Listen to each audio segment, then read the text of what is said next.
All right, thank you for that introduction, and it's great to be back here this year. And so for those who attended last year, you may remember that we actually announced at Swine Day last year that I'd be staying on faculty with the team after graduation. So I'm extremely grateful for the opportunity to be with the team still this year and to be kicking off our technical portion of the presentations this morning.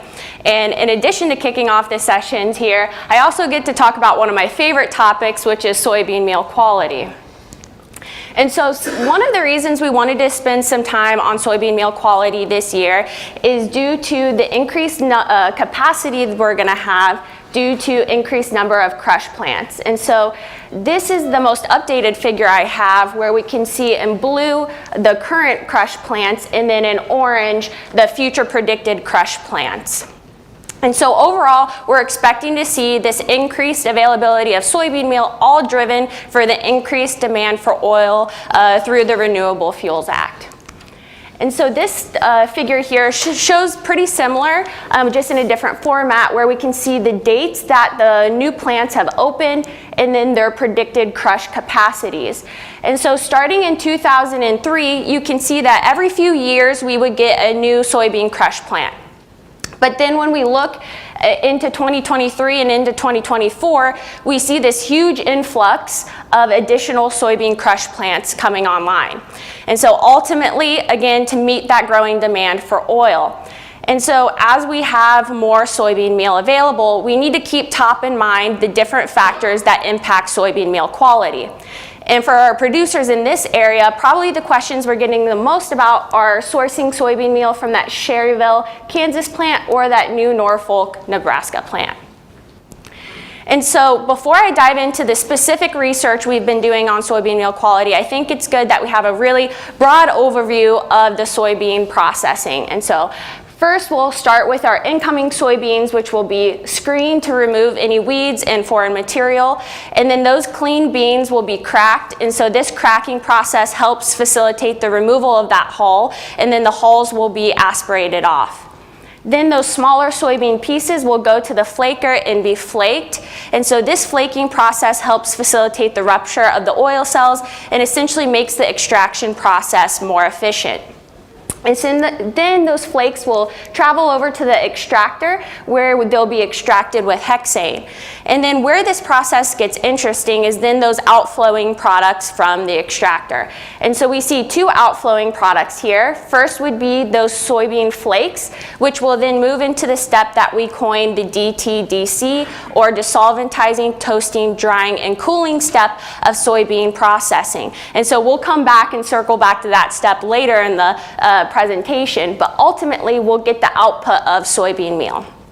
Then we have this second product, which is termed micella, and so essentially that's just the combination of the extracted oil and any residual solvent. So we have to separate that off, and the solvent will be reused in that process. And then the crude oil can go through all of these different refining steps that I have listed here to ultimately create this final refined, bleached, and deodorized oil product. And so even though we may think of soybean meal as this simple ingredient that we're using, when we look at this entire process, there are a lot of steps that can significantly impact the quality of the product we're feeding.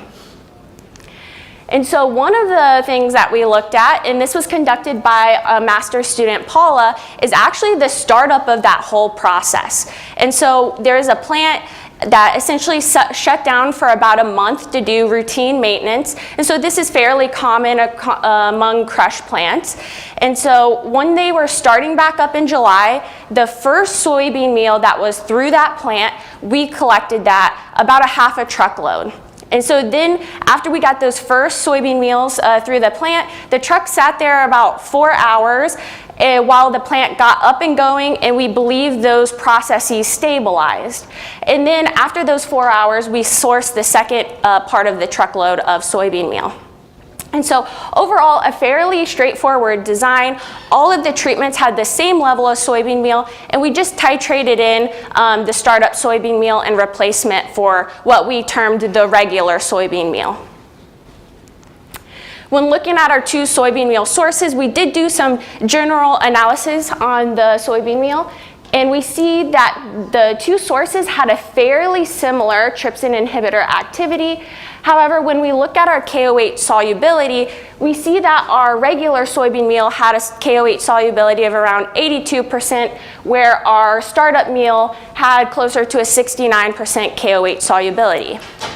So in addition to that, the students also noticed just some visual differences in the soybean meal at the feed mill. And so it looked like that startup meal had additional residual hulls, as well as some foreign material when they were making those diets.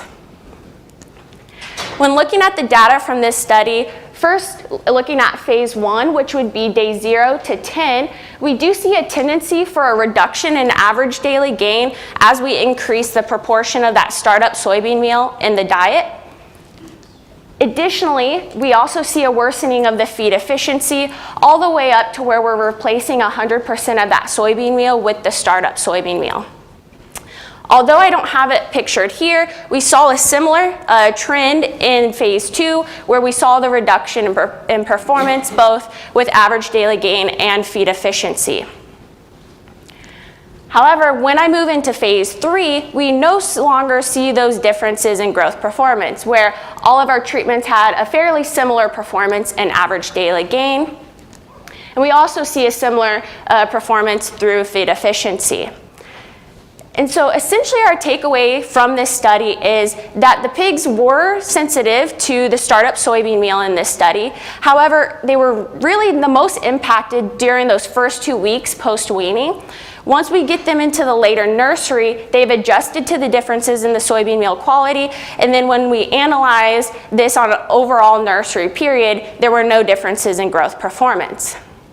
So for next steps for this research, we saw some differences in that KOH, but what we really need to do is dig into all of those individual factors that may be impacting soybean meal quality. Was this actually a difference in KOH? Was it a difference in some of the foreign material? And so I'll explain how we'll be looking into those different factors more later in the presentation. So back to my diagram of soybean processing, and so there's another step that can actually impact our soybean meal quality that I actually looked at during my PhD research, and specifically that is soybean byproducts. And so when we have a soybean crush plant located adjacent to an oil refinery, we actually see that these soybean byproducts, specifically soybean gums and soybean soap stocks, can be added back to the soybean meal. Specifically, they'll be added back to that DTDC step. So essentially, it's just a pipe, and the pipe goes in and transfers the byproducts, and it gets dried down along with the soybean meal. And so we wanted to understand the composition of these byproducts to start, but also how that's going to impact nursery pig performance. So what I did was conduct an industry survey, and specifically throughout this survey, I collected 36 different byproducts through 14 different processing plants, and those plants were represented by 8 different soybean companies. And throughout that trial, I was able to source 12 soybean gums samples and 6 soybean soap stock samples at each time point. So essentially, at 2 time points throughout the year, we source samples from the 14 plants. And then at the same time of taking those byproduct samples, we actually asked for a soybean meal sample and also had them specify whether or not byproducts were added back at the time of collection. And so I'll go pretty quickly through the byproduct samples, but this, I think, was our initial takeaway when I got the samples in, is just the stark visual differences we had between the byproducts. And so each of these pictures would be a byproduct sample from a different plant. And so we see differences in viscosity and color, and so those can be indicative of differences in the residual oil content, heating, and moisture, which that will all impact our final soybean meal product when they're added back. We saw a similar story here between soap stocks. Even though there's inherent differences between those, again, we see an immense amount of variation depending on which crush plant they came from. And so what we wanted to know when we're thinking about producers sourcing soybean meal is how this impacted the final composition of the product you're sourcing. And so first, we looked at ether extract. And so since these are byproducts of oil refinery, they have a high level of residual oil from that process. And so ultimately, we saw what we were expecting, where we had these soybean meal samples with the byproducts added back, having a significantly higher level of ether extract. This is another way to look at that data. So this would show the data from the 14 different plants that we collected from. And so when we look at those samples that had no byproducts added back, we see that the ether extract is right around 1%. Then, when we move to those samples that had the byproducts added back, we see, first of all, they're much higher in ether extract, but also there's an immense amount of variation between the time points. So if we look at this sample right here, we see that there's a lot of differences between the two time points on how much of these byproducts they're adding back. Additionally, when you're thinking from a nutrition side, how is this impacting the crude protein of the soybean meal? When I'm adding things back, am I diluting the crude protein? And so in the samples we collected, we actually didn't see any differences in the crude protein percentage. And so we attribute this to the fact that soybean processors are going to try to add byproducts back into where they're hitting their specifications. And so they're going to aim to hit that, but if they can't meet it due to poor quality beans or something like that, they may choose not to add these byproducts back. So ultimately with those soybean meal samples, we saw that we had increased ether extract and no differences in crude protein. And so we wanted to see how this was going to impact the nursery pig. And would we potentially see benefits due to that additional oil in the samples? And is there anything in those samples that may negatively impact the nursery pig? And so we conducted a nursery study through all three phases where we added 4% gums, 4% soap stocks, or a combination of 2% gums and 2% soap stocks. And so this would be fairly indicative of what we would see added back to the soybean meal at the plant, maybe a tad bit higher. I think that soybean plants would be adding closer to that 2% back to their soybean meal. But ultimately what we saw is no differences in phase 1 or 2 in any of our growth performance criteria. But when we moved to phase 3, we saw a tendency for our treatments that had 4% gums or any gums added back, including this combination of 2% gums and 2% soap stocks, to have a greater average daily gain. And so when we think about this, essentially when we get to the phase 3 of the nursery period, we're adding the most soybean meal into that diet. So inherently, you're going to have the most byproducts added back as a proportion of those soybean meal. And so ultimately, we think that's why we saw the response in phase 3 here. Our overall takeaway from this study, though, is that producers can source soybean meal without concerns if byproducts are added back or not. It shouldn't negatively impact your performance, and it may even give you some additional benefits based on how much they're adding due to that residual energy. One of the unexpected takeaways we had from this study is we also analyzed all of our soybean meal samples for trypsin inhibitor activity. And so pictured here, similar to our ether extract, you can see all the samples we collected. And our first takeaway was that there was a lot of, again, variation. And so that was the trend for this survey I did, where we see samples from down around 1 TIU per milligram seed powder all the way up to around 10 TIU per milligram of seed powder. And so some of the surveys, such as mine, have reopened this topic of the trypsin inhibitor activity on nursery pig performance, as well as us having some new assays to measure TIU. And so we wanted to evaluate the impact of trypsin inhibitor units on nursery pig performance. And so our graduate student, a new master's student, Sierra, conducted this study where we ultimately looked at TIU on a milligram complete feed. And so when looking at this study, this would be all on the complete feed basis, where we range from 1.4 up to 4.9 TIU per milligram of complete feed. And so how did we create this titration? And this is very important when you look at how all of these different studies being done, because sourcing soybean meal with high TIU can actually be a challenge if no one's measuring for it, right? And so ultimately we had our typical soybean meal, which was 4 TIU per milligram of seed powder. So this would be a very common soybean meal you would be sourcing.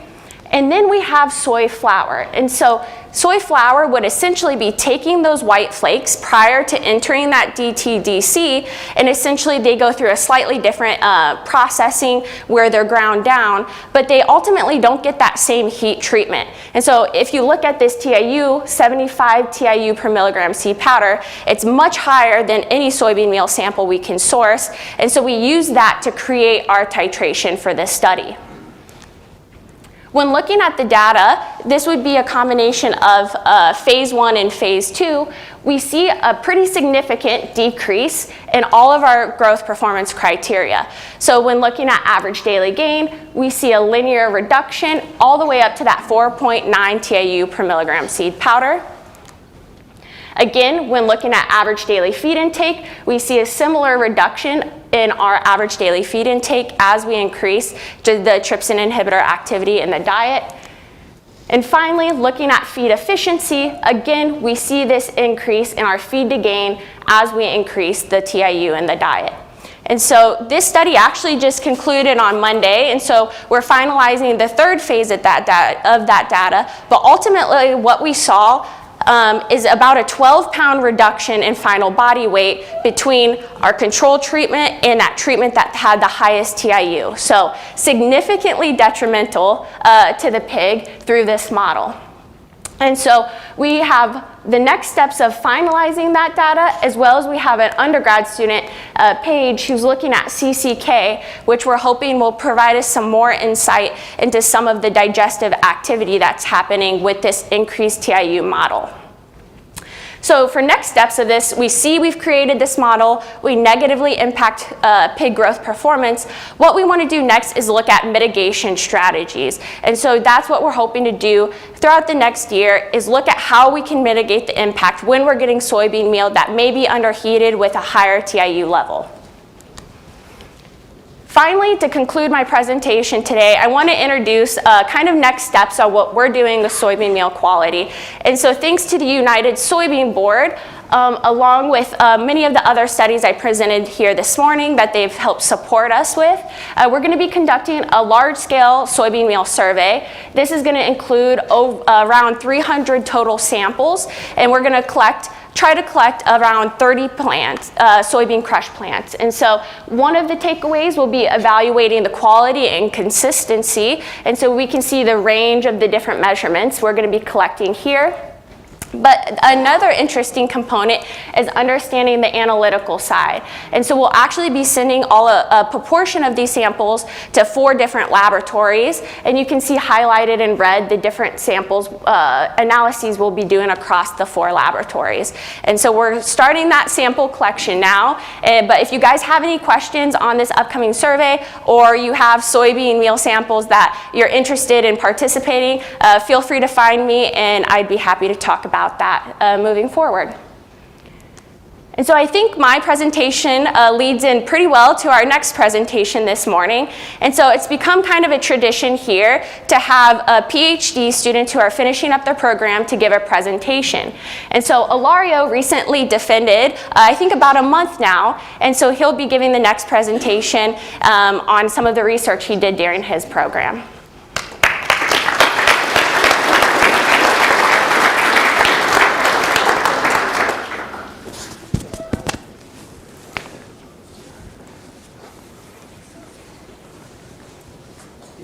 Good. All right. Thanks, Dr. Gaffield, for that introduction, and thanks everyone for making the trip to Manhattan for being the Swine Day 2024. Today I will be presenting part of my research during my PhD program. In this case, we have the comparison of central composite design and factorial arrangements to evaluate the interaction between net energy, soybean meal, and SID lysine levels on nursery pigs between 25 and 50 pounds of body weight. So before starting with the presentation, I want to give you a brief introduction of what the central composite design is. That is a design that allows us to estimate first and second order models and the interaction between the factors that we use on the study. But at the end, what we obtain is an equation that helps us to predict performance, and that can be used to help nutritionists to plan on nutritional programs and economics on those programs. For this kind of designs, what we need is at least 2 or more factors with 3 or more levels of each of those factors. And that will provide this kind of graph that we have right here on the right bottom side of the screen, which is a safer response, where we can see how 2 factors change and what the response will be in terms. One of the advantages of this design is that there is a reduced number of treatments when we compare that with a factorial design. And I will give an example of my first experiment where we use 15 treatments with a central composite design, but instead, if we need to use a factorial design, it will comprise 125 treatments, which is not possible to conduct in research conditions. So that's one of the reasons why the poultry field use these kind of designs more frequently than the swine research, because they have more facilities and capabilities to conduct these kind of designs. So the 2 experiments I will be presenting today, they were conducted on the hypothesis that the central composite design can effectively predict growth performance of pigs using a high number of factors and levels, and replace the factorial design using fewer treatment combinations. So the first experiment, which was the central composite design experiment, we used 5 levels of net energy, acetylysine, and soybean meal, and we test the performance of pig between 25 to 50 pounds of body weight. This study was conducted in collaboration with Harvard Feeds, that they have great facilities and great people to work in southwest Minnesota. We were able to use a big amount of pigs and experimental pens. But now I want to take some minutes to explain the experimental design of this model. So here on the bottom left side of the screen, we have a cube. And that cube is representing our experimental area. So the edges of the cube, or the corners, we call those the factorial points. The factorial points, we will testing the main effects and the interactions of the model. And that will be combining the values of the 3 factors, net energy, acetylysine, and soybean meal, testing the -1 and the +1 values. Then outside the cube, outside our experimental area, we have the stars, which are the axial points. Those points there are testing beyond that cube, which is expanding the experimental area. So that is giving us the quadratic of the surface of the response for this model. And that is testing one of the extreme values for energy, soybean meal, and acetylysine, which are the -alpha and the +alpha values, in combination with 2 of the central points in the central column here. Then finally, we have the central point, which is the center of the cube, which is repeated at least 3 more times in the factorial and the axial points, and that is combining the central values of the 3 factors here in the table. So to give you an idea how these treatments were combined, here in the table we have the different 15 dietary treatments. From treatment 1 to 8, we have the factorial points. And as an example, experiment 1 is combining all the -1 value of net energy, soybean meal, and acetylysine. If we go to treatment number 2, what we have is the +1 for net energy, and then the -1 value for acetylysine and soybean meal. Then from treatment 9 to 14, we have the axial points. And if you remember, it's the combination of one of the extreme values in combination with 2 of the central points. So treatment 10, as an example, we have the highest value of net energy in combination with the central value of soybean meal and acetylysine. And then if we look at the treatment number 11, we have the lowest value of acetylysine in combination with the central value of net energy and soybean meal. And then finally, treatment 15, which was the one that we repeated more times, is all the central values of these factors. So to conduct this study, we did not formulate 15 different diets. Instead, we formulated 8 diets, and what we did was a blending between those. And to target the levels of soybean meal and energy, what we did is use different levels of soybean meal, soy hulls, and soy oil. And to target the lysine value and the essential amino acids in relation to acetylysine, what we changed in the diet was the feed-grade amino acids. So ultimately, what we did is to reach the maximum and lowest level of acetyl lysine and net energy, and blending those diets, we achieved those results. So now the good part of this design is the results and how we can visualize this data. So here what I have is the average daily gain response representing on this surface responses graph. And I will take some time to show you how this data is represented in the graph.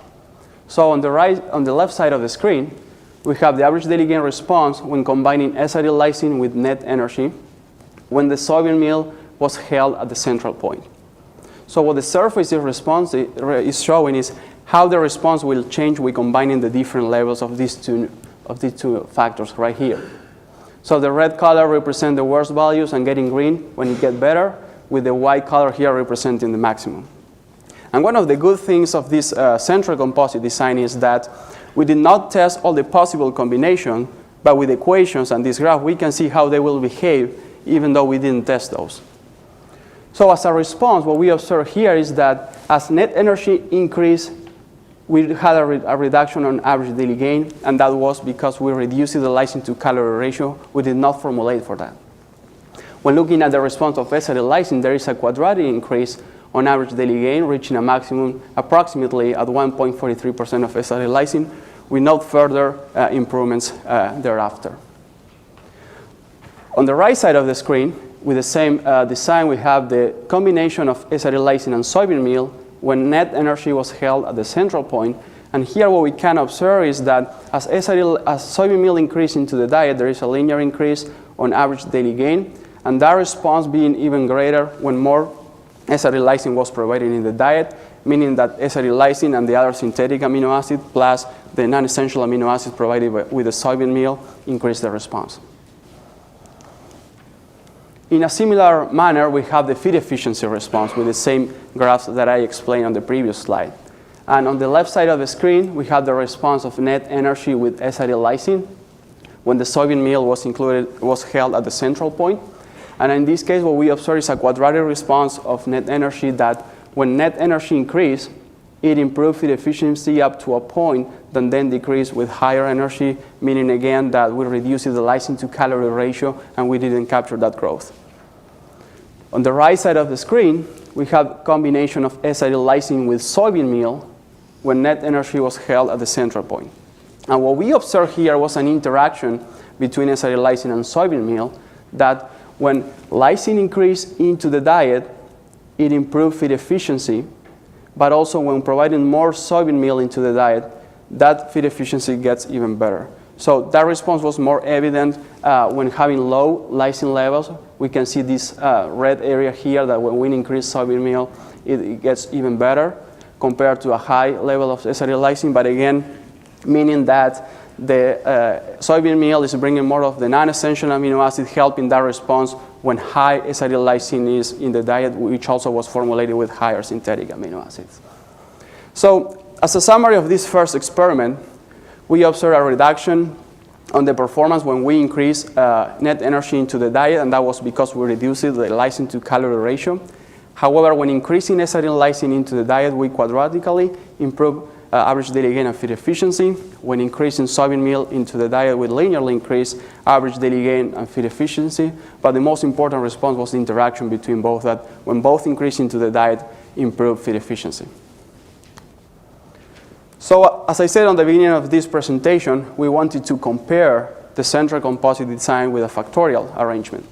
So what we did in the second experiment was to use similar net energy soybean meal and acetyl lysine levels as we did for the first experiment, and we validate the growth performance obtained with the central composite design.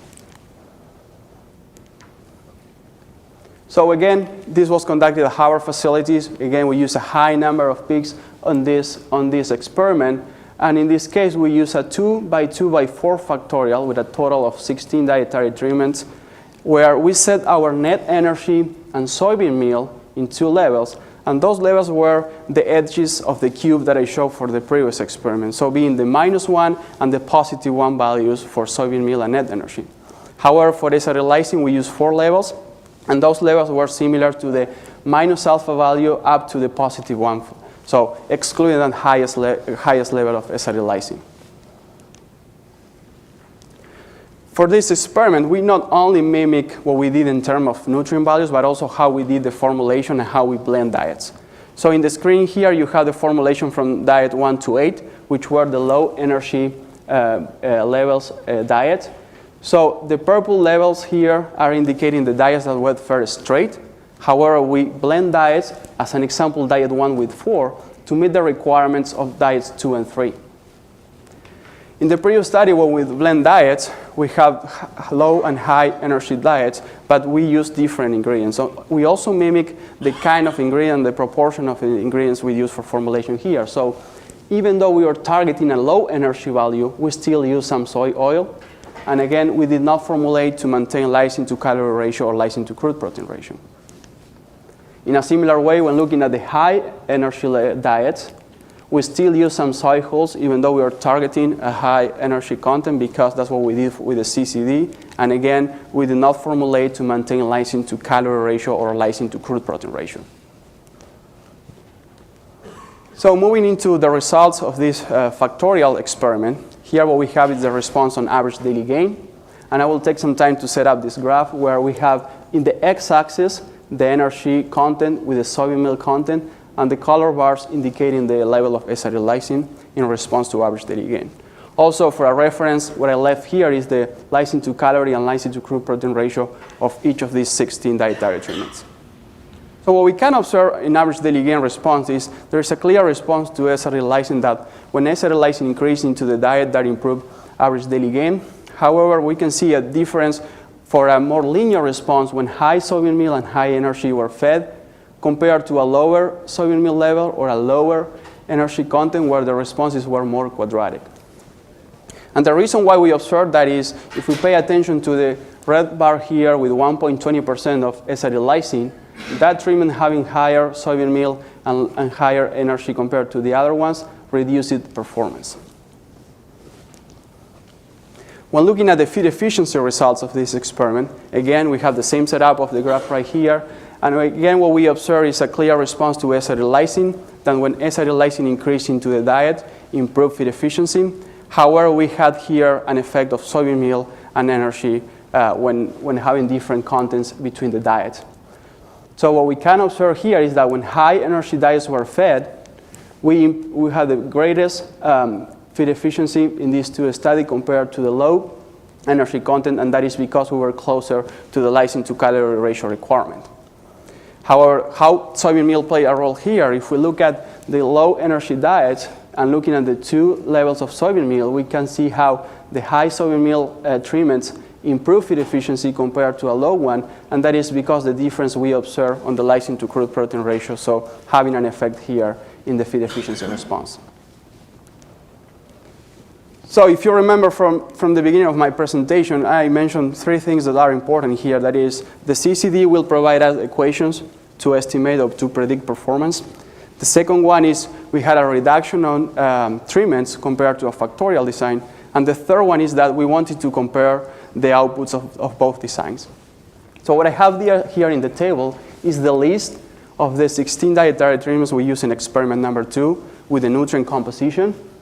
And in the first three columns, we have the average daily gain observed in the experiment number 2, the predicted average daily gain that we obtained with the equation from the central composite design, and then the percentage difference of observed over predicted.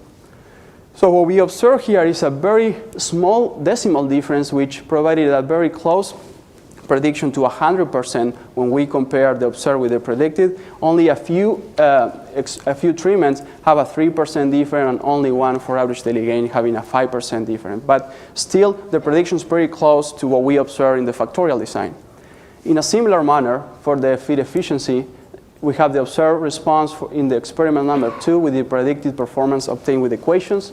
And again, even closer, we have a couple of treatments having a 3% difference with the predicted response, but it's still pretty close to what we observed in the factorial design.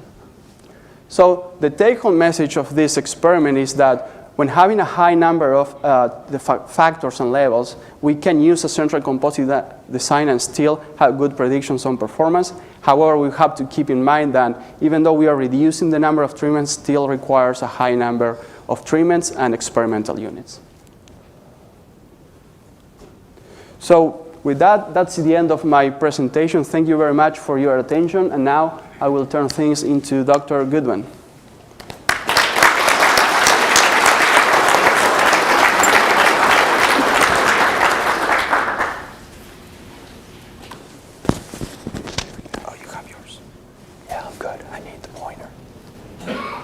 Thank you, Dr. Cordoba.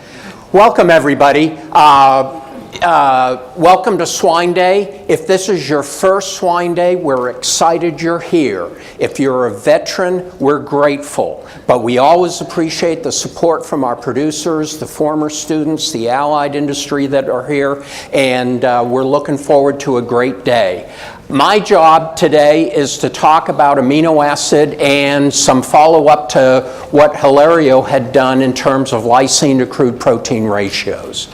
And hopefully information that you can take home and apply to your diets, your operations, to make things a little bit better.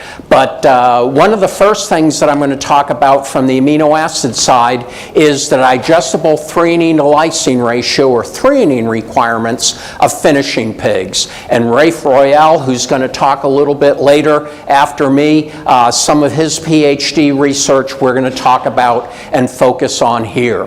And what Rafe did was to conduct two experiments, one with growing pigs from 80 to 150 pounds, and one late finishing experiment, or later finishing experiment, from 212 to 265 pounds in the yellow bars. And across the bottom we have the increasing levels of SID threonine in terms of the diet. And I forgot to mention our partners. Rafe did several studies in this experiment. We partnered with the Swine Vet Center, and PIC also supported some of this research.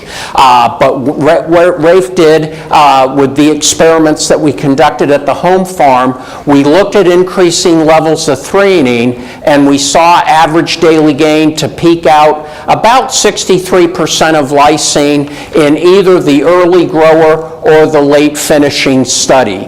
And so, again, suggesting that the threonine requirement relative to lysine should be about 63%, give or take. The other thing that we pointed out that we found from this experiment, when we typically formulate diets, because of some of the changes in maintenance requirements as pigs get heavier, we generally in the past have formulated to a higher level of threonine to lysine in the late finisher diets than in the early grower diets. And with the help of some statistics that Jordan helped out with, we looked at interactions, and there really weren't any. And so what that says is that the response to threonine was independent of the response to either early or late finishing pigs. That is, that either early or late finishing pigs had roughly the same threonine requirement. And we look at feed efficiency, again, in the early grower phase in red bars, finishing phase in yellow bars, we saw an improvement in feed efficiency up to 63% threonine to lysine ratio. And again, no real difference between the early finishing and the late finishing studies. And so this helps us in terms of defining threonine requirements, not only in general, but also from the early and late finishing stages. Now I want to talk about valine requirements. Samantha Swanson, a new master's student in our program, has been working on the valine requirements of finishing pigs. And again, what Samantha did was to look at an early grower stage from 85 to 150 pounds with increasing levels of valine in the diet, and saw a nice response, a quadratic response, up to about 66% valine relative to the lysine requirement. And so again, helping us define requirements that we can use in formulation to more accurately and cost effectively determine nutrient requirements.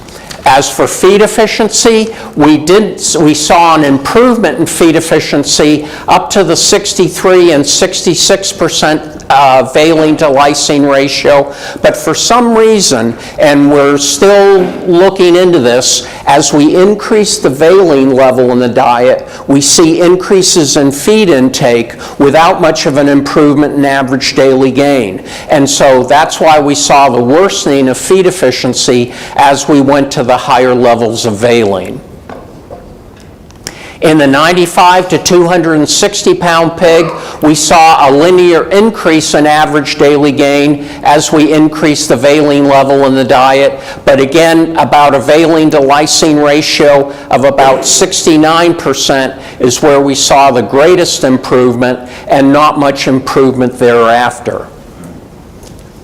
And then again, looking at feed efficiency, we didn't see any improvement in feed efficiency, again, possibly because of the increased feed intake when we provide these higher valine-based diets, but not so much an improvement in average daily gain. And so now the last part of my presentation is to talk about the lysine to crude protein ratio and its effects on growth performance, following up on some of Hilario's research. And I really need to give Keith Hayden credit for some of coming to us and approaching us whether we were feeding the right amount of non-essential amino acids or the right amount of crude protein in the diet to maximize performance. And Jessica Smallfield, who's been in the program on her master's for about a year now, this has been some of her master's research.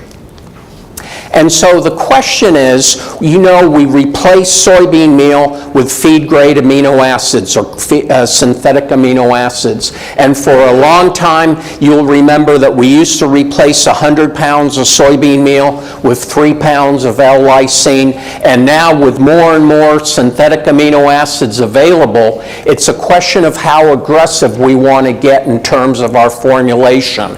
If we want to add lysine, threonine, tryptophan, and methionine and formulate to a valine level in the diet, or do we want to get really aggressive and really reduce soybean meal levels in the diet and add back more of the synthetic amino acids? And so how aggressive we can get in formulation.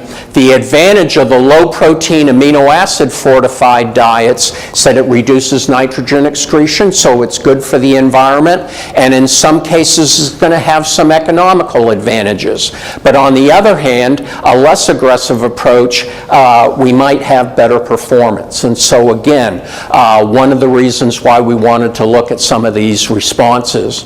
And so what Mike did through his regression capabilities was to go through and model the SID lysine to crude protein ratio based on the NRC. And what this line says is that for late nursery pigs and early nursery pigs, we need a ratio of lysine to crude protein of about 6.5 to 1. Okay? And when we get to later finishing, that ratio decreases to about 5.8 to 1. Okay? And so to better put that in perspective, and what that kind of tied into things was some of Jose Soto's research that we did in 2017, looking at the crude protein ratio of the diet, or crude protein level in the diet. And again, illustrating is there some minimum level of crude protein that the pig needs in order to maximize growth. And what Jose found was a quadratic response where 12 to 13% crude protein in these late finisher diets was needed to maximize average daily gain and improve feed conversion.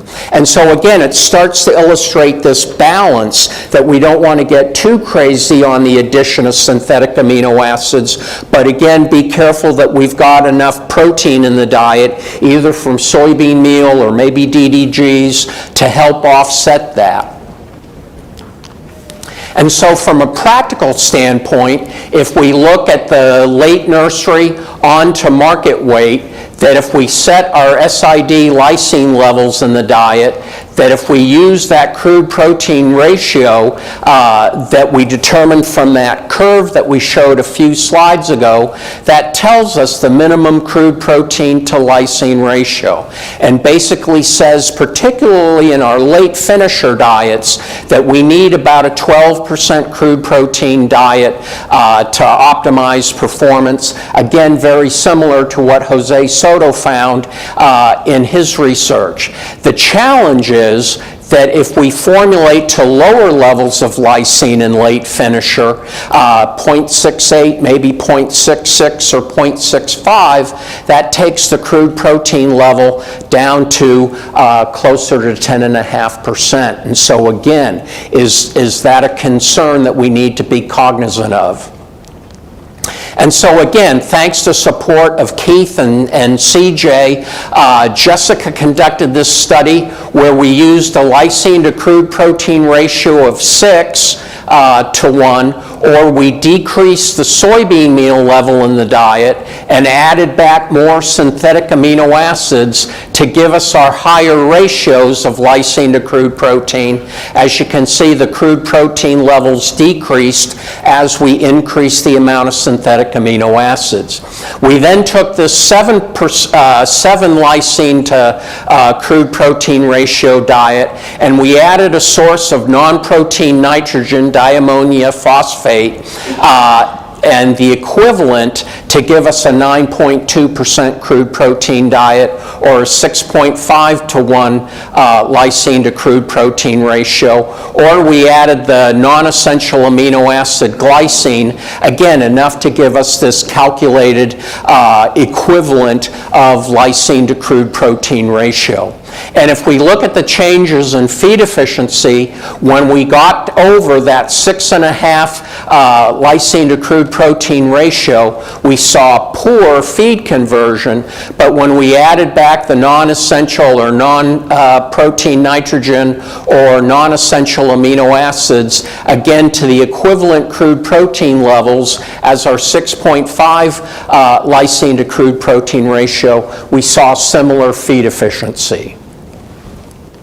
And so Jessica followed that up with another experiment, again conducted in conjunction with Horde Family Farms, where we looked at increasing lysine to calorie ratios. So again, a very high soybean meal based diet to a low soybean meal based diet formulated with a lot of other synthetic amino acids, and had 2 lysine levels, a low lysine level thought to be below the pig's requirement, and a lysine level at 1.3% that we estimated to be at or close to the pig's requirement. We really didn't see any difference. In fact, we didn't see any difference in average daily gain due to the lysine to crude protein ratio. We did see a lysine response, as you'd expect. The pigs fed the 1.3% lysine did better than the 1.15. But what the data tells us is that for average daily gain, we can go to a relatively high lysine to crude protein ratio, a low soybean meal, high synthetic amino acid based diet. But for feed conversion, we saw worsening feed conversion as we increased the lysine to crude protein ratio. And so once we got beyond this 6.5 SID lysine to crude protein ratio in the high lysine diets, yeah, we saw some worsening in feed efficiency, but we really saw that in the low lysine diets where we saw a much greater magnitude of response. And so what the data is telling us is that for average daily gain, we can be relatively aggressive with the amount of synthetic amino acids that we add to the diet in replace of soybean meal or replacement of soybean meal, but to maintain feed efficiency, we need to have sources of protein or protein requirement, providing non-essential amino acids to meet the pig's requirement to optimize feed efficiency. Jessica's also following up that experiment with a couple others. Again, real thankful for the help of the people at Hubbard and their research team. But again, looking at the 24 to 45 pound pig, again, average daily gain, not much of a change to the real high lysine to crude protein ratios. We saw a decrease, surprisingly, at the 6% lysine to crude protein ratio, probably because of the high level of soybean meal in the diet. To get to this low a lysine to crude protein ratio, that diet is literally all soybean meal and corn with very little synthetic amino acids, compared to a low soybean meal based diet with high amounts of synthetic amino acids, or being very aggressive in terms of formulation.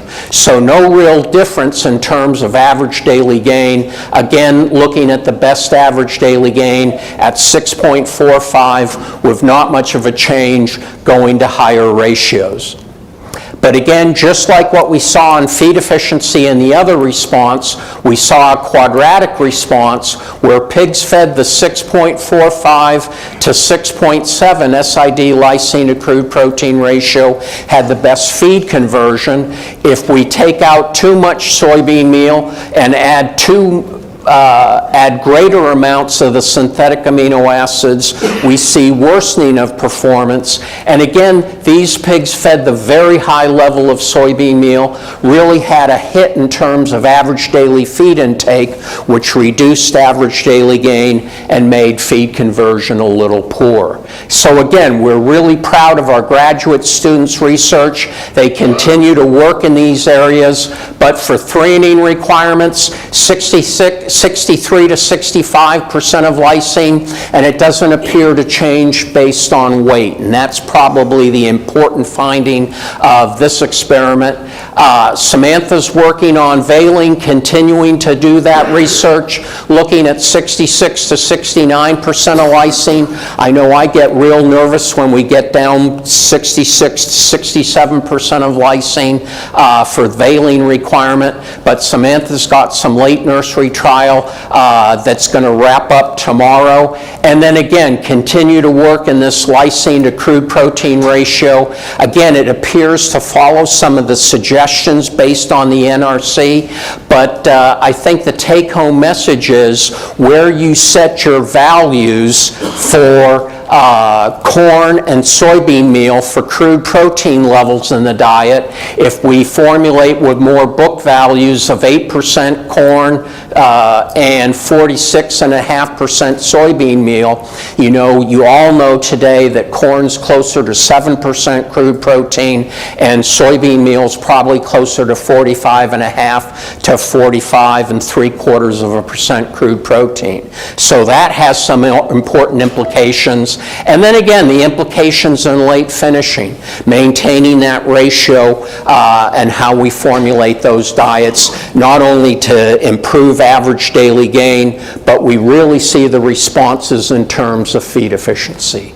So with that, I'm going to turn things over to, again, one of our new PhD students, Dr. Royall, and have him share some of his research as well.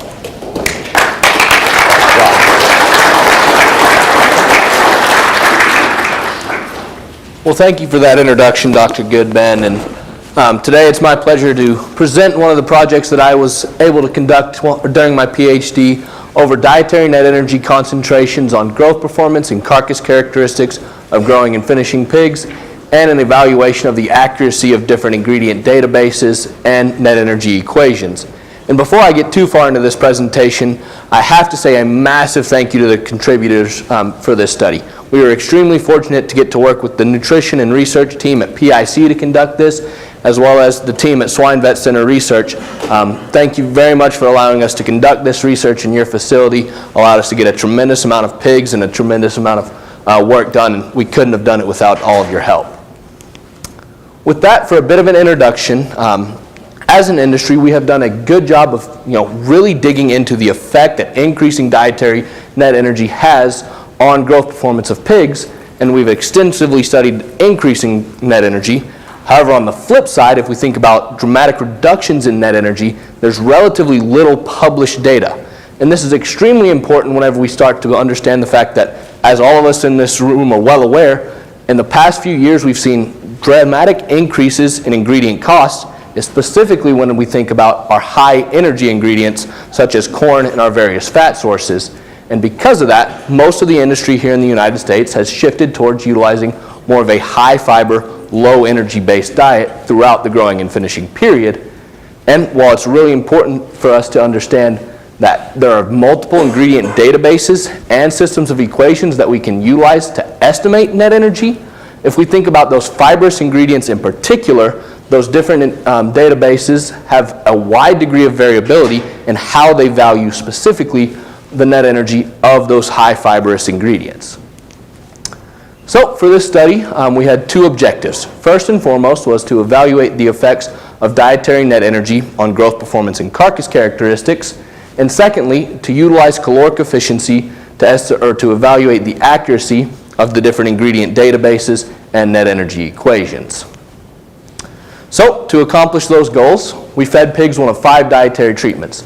First of which being a corn, soybean meal based control diet, which we termed our 0% net energy reduction. And then we adjusted our 4 major ingredients, being corn, soybean meal, wheat middlings, and corn DDGs, in order to see a 2, 4, 6, and 8% reduction in net energy. And for our base formulation strategy, net energy was calculated using equation 1-8 in the NRC, utilizing the digestible energy values from the book, as well as chemical analysis of our major ingredients in order to calculate net energy. Pigs were fed in 5 dietary phases, and for the sake of time today, we'll focus in on phase 1, as all other dietary phases were formulated in a similar fashion. Again, we reduced net energy by replacing both corn and soybean meal with wheat middlings and corn DDGs. And we held our SID lysine to net energy ratio fairly consistent throughout each of our each dietary treatment, and approximately 10% above PIC's current recommendations in order to assure that lysine intake was not limiting for these pigs. Additionally, all other amino acid ratios to lysine, as well as calcium and phosphorus, were held constant, and again above both NRC and PIC recommendations. Again, chemical analysis of each of our major ingredients were conducted before diet formulation in order to calculate net energy. But what I really want to focus in on again is the differences in those ingredient databases in their valuation of our major ingredients. And if we look specifically again at wheat middlings and corn DDGs, here we have the relative net energy value to corn for each of our ingredient databases. And we'll touch on this a little bit more here later in the presentation. But if we look specifically at the NRC, we see that the NRC is the highest in their valuation of those lower energy ingredients, whereas the INRA in 2007, the CVB 2020 booklet, and the Brazilian tables are all consistently lower, with a little bit of variability in how they, again, value those lower energy ingredients. With that, we'll get into some of the results. First and foremost, looking at both average daily gain and feed efficiency throughout the entire grow finish period.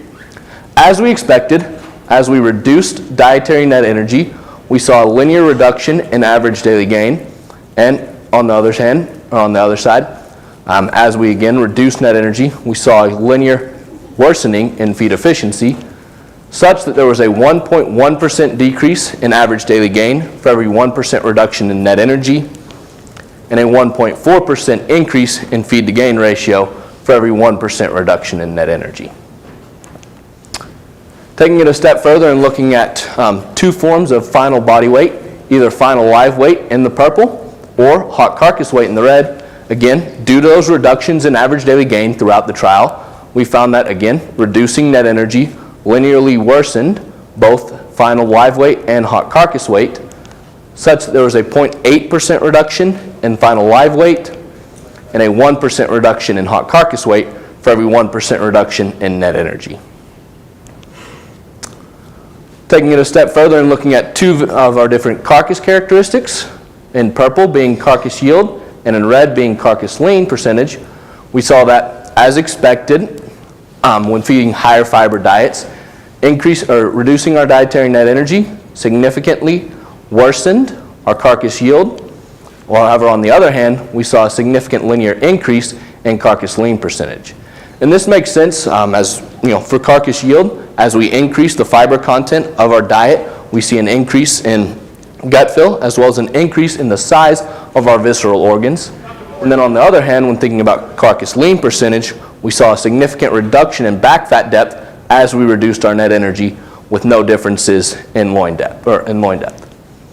Additionally, there was a 0.2% reduction in carcass yield for every 1% reduction in net energy, as well as a 0.2% increase in carcass lean percentage with every 1% reduction in net energy. And next we'll get into, again, that second objective, which is utilizing caloric efficiency to determine the accuracy of our various ingredient databases and our net energy systems of equations.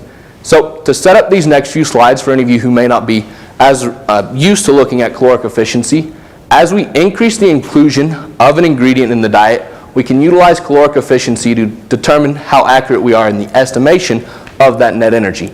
So essentially, if caloric efficiency stays consistent as we increase the inclusion of an ingredient, we have accurately valued the net energy of that ingredient. On the other hand, if caloric efficiency values increase, we have overvalued that net energy. And if caloric efficiency values decrease, we have then undervalued that net energy.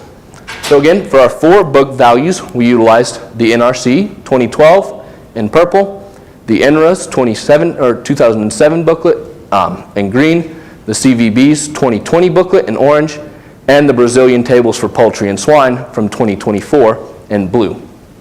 So when thinking about the NRC first, we found that the NRC book values significantly overestimate the net energy of our lower energy diets, while on the other hand, the NRA, and to a lesser extent, the Brazilian tables, significantly undervalue the net energy of those lower energy diets. However, when thinking about this on at least a live gain basis, the CVB appears to be the most accurate in their estimation of the net energy for those lower energy diets. Taking it a step further in calculating caloric efficiency based on a carcass gain basis, again, we saw a similar story for both the NRC and the NRA, in which they over and undervalue the net energy respectively.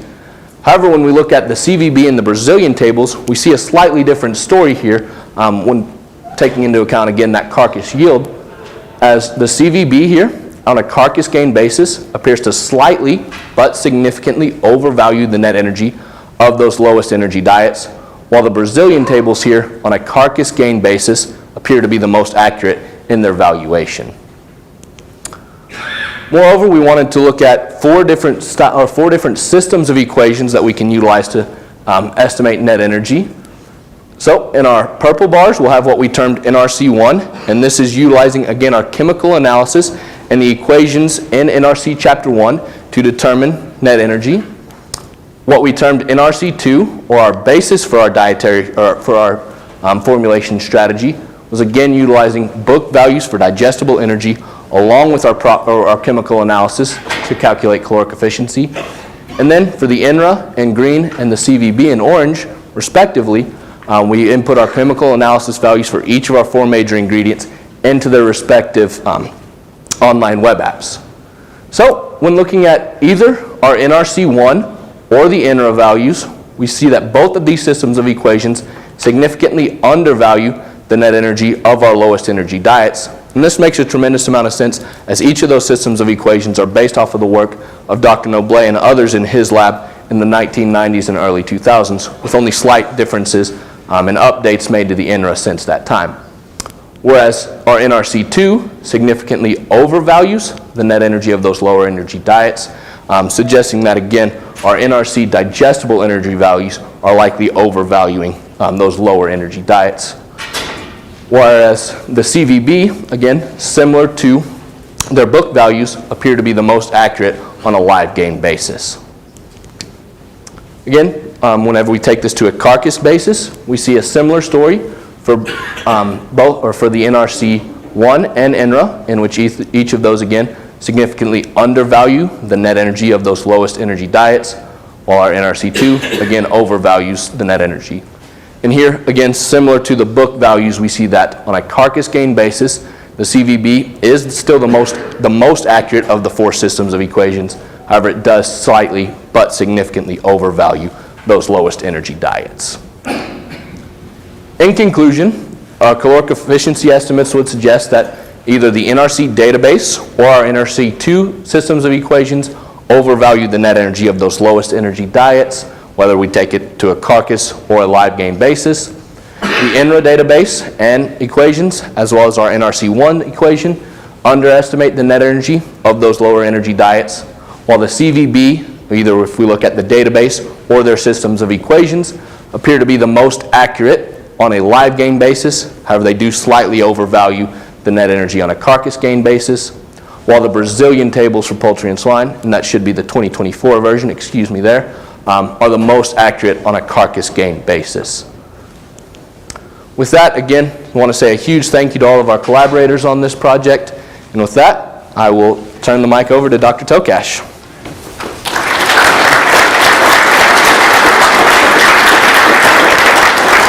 Thank you, Rafe. It's a pleasure to have graduate students, especially like Rafe and Hilario, and this afternoon you're going to hear from Abigail with some of the work that they're finishing up as they're getting either finished their PhDs or getting close to finishing their PhD programs.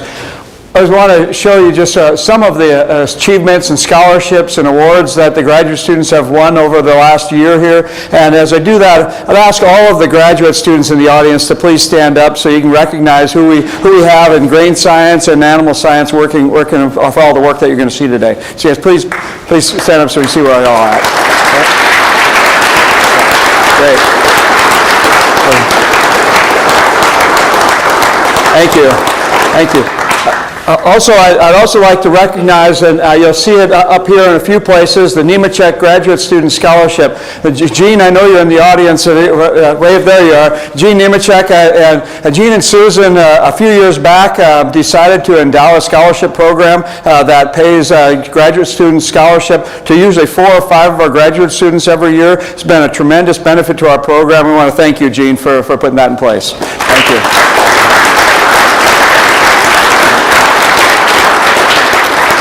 I get the opportunity to share with you the summary of a few different data sets that from some of the graduate students. You already heard from Hilario on some of his work.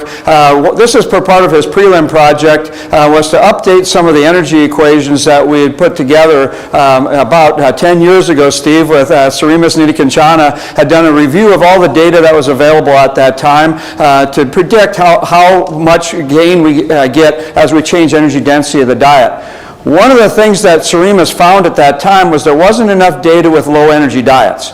And so that was really a hole in that data set, was not having enough trials that had lower energy than corn soy. Since that time, there's been a lot of research done with lower energy diets as we've had more DDGS on the market, some of the data that you just saw Rafe share to include in that analysis. And so Hilario went back and did a new analysis, putting all that the data that Sarimas had, plus all the new information together. And very interesting, when you do these analysis, you always worry on whether the results are going to make sense or not. And fortunately, that when you look at a growth curve coming out of his predicting growth from the dietary inputs and using body weight as an input, you do get a normal growth curve as what you'd expect to see. And you also get the expected differences as you increase the energy density of the diet and increase average daily gain, which we would hope to see. Probably the biggest difference from what we had 10 years ago is that we have a much bigger response as we change dietary energy than what Sarimas had in her equations. And Sarimas's, it was about 11 grams, just put in context for you, 11 grams for every 100 kcals of net energy. This shows somewhere between 17 and 35 grams, depending on the stage of growth. And the other thing that Hilario did that was unique, is very similar to what Rafe showed, was there's these 4 different databases that you can use for determining the energy density of your diets. We all know NRC in the United States, but we know several of our commercial production systems use a CVB program, which is out of the Netherlands. They do an excellent job in terms of evaluating energy. INRA's group in France and the Brazilian group, and this shows the results of the analysis if you apply the ingredient values for all the ingredients in every one of those trials, so you think about the work that Hilario put in to do that. So put the actual ingredients from every study, put the book values from every one of those different databases in to recalculate the nutrient values for all those diets, and then modeled all of those to get these different curves. And you can see again that probably one of the things that it may not show up as extremely clear to you when you look at these graphs, probably does, particularly on the CVB and the INRA, is that the average daily gain response to changing energy is less in the early stages of growth than what it is in late finishing. I think we've been seeing that in a lot of our trials in the field, that as we change energy density, the response we expect to see in terms of reduction in feed efficiency or poor feed efficiency in the nursery is never as great as what we thought it might be. But when we get to that late finisher, if you lower the energy density, you really hammer feed efficiency. And that's what this data really came through and tells us, that you can help model that out with what that change looks like over as you change body weight. One of the other unique things that again, you like to see come out of the results of a trial like this is the importance of lysine-calorie ratio. We know that it makes an impact when you formulate diets as we change energy density. Whether you maintain the lysine as a flat, constant level, that's shown here with the blue and the red lines. So if we don't change the energy density of the diet, the lysine content of the diet, or in the black line, if we change the lysine level as we change dietary energy. So why we have this blue and the red line is for this body weight that Hilario put this together. The blue line is the requirement if you feed 2.3 megacalories of net energy. The red line is the requirement if you feed the 2.8 megacalories of net energy. And so if you follow the lysine-calorie ratio, you see that average daily gain changes as you increase the energy density of the diet and that importance. If you don't increase the lysine level, you see that average daily gain stays very flat. And this is obviously, we've seen this in research trials, and it's nice to see the modeling results match up and make sense with that. And then the feed efficiency, you again see what you normally expect, feed efficiency getting worse as you get to late finishing. And as I mentioned earlier, there's not only average daily gain, but feed efficiency trumpets out here at the end, and you see that these lower energy diets make feed efficiency worse, and high energy diets have a bigger impact or a bigger difference at the end than they do early on in that pig's life, no matter which energy system we use. And again, in feed efficiency, you see that same lysine-calorie ratio effect. We still get some benefit in improving feed efficiency as we increase the energy density, but it's a lot greater if we adjust the lysine level when we do that. And so, to take you through some of the trials that we've done, looking at that, and I know Hilario's used some of these to help to validate his models. Some of the more recent studies we've done with the different distillers grains that cause this effect of lowering energy density of the diet. We've got some of Rachel's data here first, and we've got two different distillers grain sources that she tested. One's a 3% oil distillers grains, kind of the lowest one that we see on the market today, and then the second one is a 6% oil DDGs, which is about typical of what we see in an awful lot of our plants today. And so first is the 3% oil DDGs in the nursery pig growth performance. And this was done at our university farm. And this is what I talked about earlier. As we increase the DDGS level of the diet, we know we're lowering the energy density, but doesn't have as big a negative effect in our nursery trials as what we see when we get into the finishing stages. We do see as we get to the highest levels of DDGs, 30% here, we see that reduction in average daily gain and the poor feed efficiency, but very little impact to the 10 and 20% level.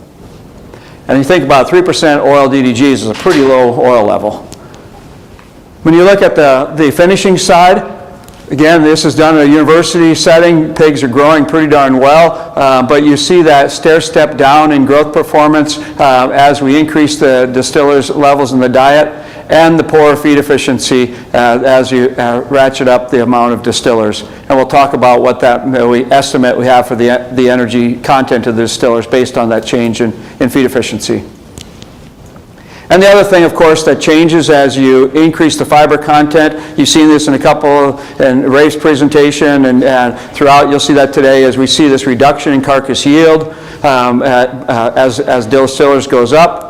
And even with only 3% oil, we see that iodine value goes up quite a bit as we change the distiller's level. So the fiber content is making almost as big an impact on the iodine value as what the oil content is, particularly in these low oil DDGs. This change you'll see in the next trial with the 6% is almost the exact same change as we see with the 6% oil DDGs. These are all pretty good iodine value levels, wouldn't get us in trouble with any of the packers with the health status of these pigs, but when you go into situations where you start at a higher baseline, it might. And then as we take this to the field, now we're looking at 6% oil DDGs. This is a trial that we did with Horde Family Farms up in Minnesota. And as you can see with the 6% oil DDGs in the finisher, we again get that stair step down in average daily gain as we increase DDGs, and that worsening of feed efficiency as the DDG level goes up. So we know that we have this poor feed efficiency if we don't add more fat to the diets, and that's obviously not economical for many today. Again, it doesn't mean that DDGs isn't economical to use, because often it is cheap enough that you can put it in the diet and even stomach the reduction in average daily gain and poor feed efficiency because your feed cost still goes down. But we have to understand, obviously, what those impacts are so we can value it correctly. And then the carcass yield, very similar to what we saw with the 3% oil DDGs, is the worsening of carcass yield. And as I mentioned there, we saw almost the exact same change in iodine value, increase in iodine value about 9 points as we go from 0 to 30% DDGs with this, whether we did it with a 3% or the 6% oil DDGs. Just to give you a little bit of the composition of these two products, the 3% DDGs they have very similar crude protein content. If you look at the amino acid breakdown, they're very similar in their amino acid profiles. The interesting part is when I look at the caloric efficiency and use that to estimate the energy density of the diets, and when Rachel did this on both the carcass weight basis or a live weight basis, you see that the 3% oil DDGs is running about 74% of the value of corn, and 6% oil came in at 73% of the value of corn on that carcass weight basis, which that surprised me. I expected it to be flipped, that the 6% oil would have a higher feeding value than the 3% oil. So we've been digging into this, and Cooper just showed me the data this morning. One of the reasons we think this is happening is that 3% oil DDGs is actually about 6% residual starch still in that product, and there's basically no starch in the 6% oil DDGs. And so that difference in starch may be a big chunk of why we're seeing the difference in energy value on these calculations. The other one that we have to keep in mind, though, is the 3% oil trials were done in the university setting. The 6% ones were done out in the field, and we're seeing some differences in this caloric efficiency that we may overvalue these high fiber ingredients a little bit when we have very high feed intake in our university settings. And so follow that up with another DDGS study. This is a very nice study that Mashoff's worked together with us with the U.S. Soybean Board, and Paula ran these studies. We're also working with Amy Petrie at the University of Missouri. She's doing some excellent fiber work there, and so involving her in this work. Showing the growth data that came out of this. This was set up as a nice study. They've got very nice research facilities at Mashoff's. They can do a number of treatments. So we have a 0% and 30% distillers diets, and then changing levels of soybean meal. And so nothing else, we didn't adjust the energy content of these diets with adding fat or anything, so it's very similar to the way we did those first two trials. So the first thing you can notice, of course, is the 30% DDGs has a little bit lower average daily gain than the 0% DDGs. Two things that I should point out here, these are also 6% oil DDGs, a different plant than what we had for the other trial, but the same oil content. One other big difference, these are all pelleted diets. Okay? And so in the pelleted diets, we get a little bit less negative effect, it appears, to, that 30% DDGs than what we have in a MASH diet. Okay. And then as you change the soybean meal content, you can see that we had a tendency for an interaction, and the reason for that is that quadratic effect with the highest level of soybean meal was negative on average daily gain when you had 30% distillers in the diet. That diet gets to have a very high crude protein content, and it's lowering feed intake a little bit, and it's lowering average daily gain. When you look at feed efficiency, you see that feed efficiency, there's no interaction on this one. We had poor feed efficiency with the distiller diets than with the corn soy diets without distillers. You also see that there is some effect of that soybean meal is with a little bit better feed efficiency as we increase the soybean meal content of the diets. This is in the early stage. I should point out we did 2 different growth stages. This is 75 to 150 pounds, and now we're going from 175 to 250 pounds. And this late finisher, you get just a slightly different answer, and that they still find that some of these interactions occurring, and that increasing the soybean meal content, improving the average daily gain more when we have a corn soy diet than when we have that 15% distillers now included in this later finishing stage. And when we look at feed intake, I'll put this in here on feed intake side so it helps explain some of the feed efficiency responses, is that diet with no soybean meal in the late finisher with 15% DDGs and synthetic amino acids, you can see that feed intake was quite high in that particular treatment, which drives the poor feed efficiency that we'll see in the next slide.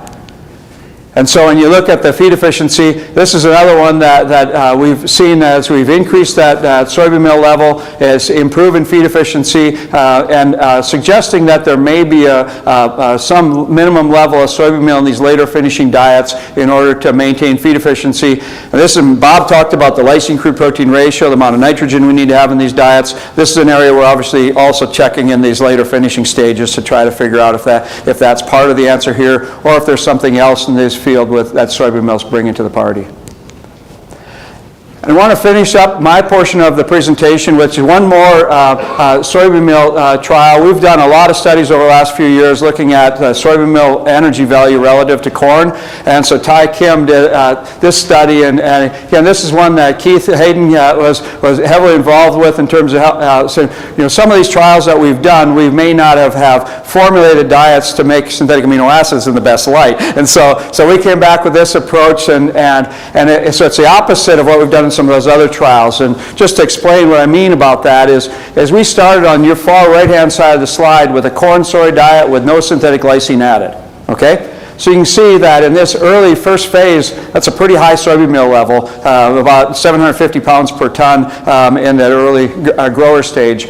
And then we titrated up so that the lowest level of soybean meal has about 9 pounds of liquid lysine. So when you put that on a L-lysine HCl type basis, it would be more like about 7.5 to 8 pounds so that's a pretty moderate level of synthetic lysine used now in the industry. But in a lot of previous trials, we would have started maybe with the second treatment and titrated this direction, okay? And so that's where the things we talked about earlier about the amount of nitrogen in the diet, we violate some of that. There's other areas that we run into in those kind of studies.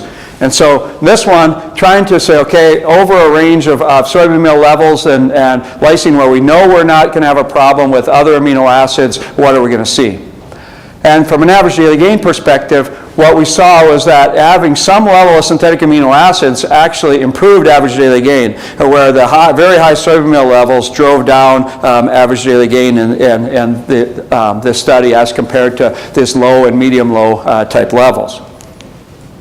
When you look at feed efficiency, you again see that the feed efficiency here is pretty flat. As we change the level of soybean meal in the diet, we didn't see any change in feed efficiency, all 2.6 to 2.62 on a live feed efficiency basis.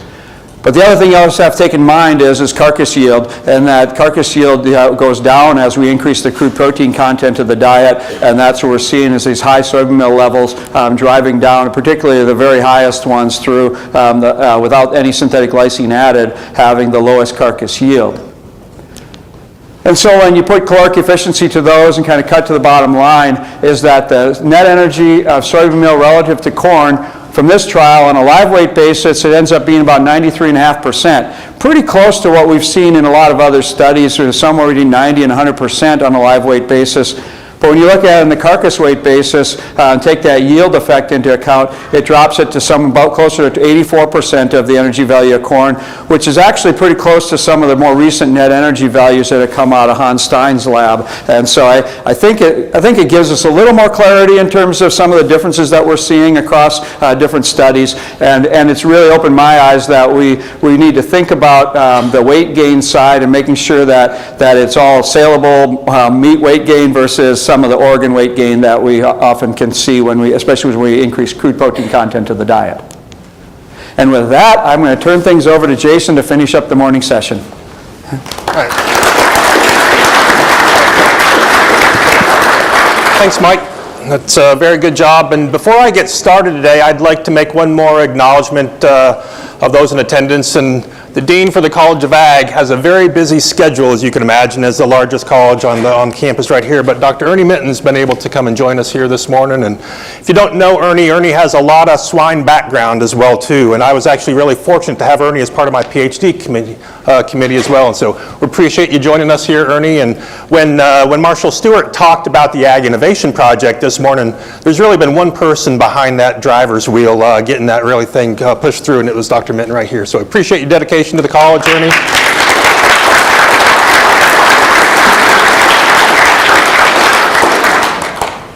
All right, let's talk about nursery pig nutrition right now. And so Jessica Smallfield, you saw, has been doing some of our SID licensed crude protein research, but she also led off her master's program by looking at specialty soy products in early nursery diets. And so this is a new soy protein concentrate product, Pure Pro Soy.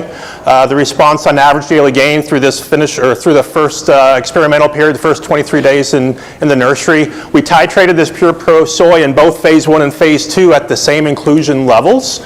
So as you can see, we saw some improvements in performance up to about an 8.5% level, which was on par with including the same level of HP 300, which is typically used in a lot of diets around. Feed efficiency also showed the greatest benefit at that 8.5% inclusion level of the Pure Pro Soy, replacing conventional soybean meal in these diets, again on par with what we saw with the HP 300. What we did see, though, was an improvement in fecal dry matter, and so it was a linear improvement as you increase the Pure Pro Soy from 0 up to 12.75%. Interestingly, though, even when you compare the two protein sources at the same inclusion level, the Pure Pro Soy had an increased fecal dry matter compared to that of the HP 300. And so, again, another soy protein or product that's available on the market. Bunge is starting to push that out in the industry, and so something to look forward to when you start formulating nursery diets. And there we go. Next, we're going to push a little bit and talk about some of the work that Julian has done with us here in our nursery program. And so this is a product that's called Valpro Win. This is something that's being used over in Europe quite a bit from the Mixed Science Group. The interesting part about this Valpro Win, it's a fiber-based product, has some other yeast components into it as well too. But the way you formulate these diets is you formulate a normal diet, and then you add in 2.5% of this Valpro Win on top of your normal inclusion. So really what that does is also dilutes some of the other nutrients in there. And so these diets, when they had the Valpro Win, would have lower amounts of lysine, lower amounts of all the calcium and phosphorus as you'd expect as well too. In this trial, we formulated diets with a low ABC4 without zinc oxide. We then had higher, more conventional diets with added zinc oxide. Did not see any major or main difference of the Valpro Win as you fed it for 10 or 24 days, which was the experimental treatments in this period. We did see the typical increase in performance when we added zinc oxide in those diets. When you looked at feed intake, similar response. So that benefit in the gain that we saw with the Valpro Win, with the zinc oxide, was driven by the response in average daily feed intake right here. Even though we diluted the nutrients again with this Valpro Win for feeding from 10 or 24 days, we didn't see any reduction in performance right there. And actually, when you start looking at the final body weight, we didn't see any difference by formulation strategy. However, numerically, the highest body weight at the end of the trial was with the Valpro Win product right there. And so again, When that was fed for 10 or 24 days, we actually had a reduction in nutrient concentration in those diets. This gives us a lot of interest in continuing some of this research that Julian has done as well too. But some of the benefits that we've seen here in this trial and continued in the second trial went back to the fecal dry matter. And so when you go and you put this fibrous product in here for the first 10 days, which is on the left hand side right here, we saw increases in fecal dry matter with the inclusion of this Valpro-Win product. And so again, for all of those that are battling E. coli scours and battling looseness in the nursery, this could be a potential solution for us going forward to continue that. If you look over on day 24, no significant Valpro-Win benefit, but just as we've seen with some of the other ABC4 data, we have increases in fecal dry matter with a lower ABC4 versus a diet formulated to a high ABC4, even when the zinc oxide is present in those diets. Julian comes to us about a year ago after a number of years down in the Katelyn system, a big commercial operation down in Mexico. And one of the questions he brought to us was to challenge us on feed budgets and how much of phase 1 and how much of phase 2 should we be feeding to our nursery pigs. And so he proposed doing this trial where we had 3 different feeding regimens. On the left here was a normal budget with a 4-pound phase 1, 12-pound phase 2, and then the remainder of the nursery period in phase 3. We had an intermediate, which was a 2 and an 8, and then the remainder through the nursery period. The last treatment was actually, we placed pigs after weaning with no phase 1 diet. Ended up having a 4-pound phase 2 budget and followed up everything else with a phase 3 period right here. And so, again, this trial conducted at our farm at K-State, and so the level of stress that you might have in a commercial operation wasn't to the extreme as we would see, but what we saw is by reducing feed budget, by making a more simpler feeding program, we actually had no difference in average daily gain, average daily feed intake, or feed efficiency. Interestingly, when we looked at fecal dry matter on day 10, which is on the left, we actually saw an increase in fecal dry matter for those pigs that did not consume any of the phase 1 diet. So maybe it's something for us to be thinking about then again as we get into the field right here. Are there ingredients, are there things we're doing in that phase 1 that's maybe causing a little bit of a GI tract stress that could be leading to some of this, looseness that we're seeing? By day 24, no differences in performance. As you'd expect, you feed less phase 1 diet, you're going to have a more economical pig to feed in there. And so from a feed cost per pound of gain, dropping about 2 cents right here as we go from a full program over to a very simple program on the right. Again, this is something that works in our system at the K-State Barns. We're going to continue this on with some more commercial farms studies, but for sure it's something I think that from the industry needs to keep on challenging ourselves in how we do things. And so are there opportunities to save money in your operations by changing the way you feed your pigs and their feed budget? Something for sure you need to be testing. Don't rely only on this data to go and implement changes. Make sure it actually works this way in your system as well too.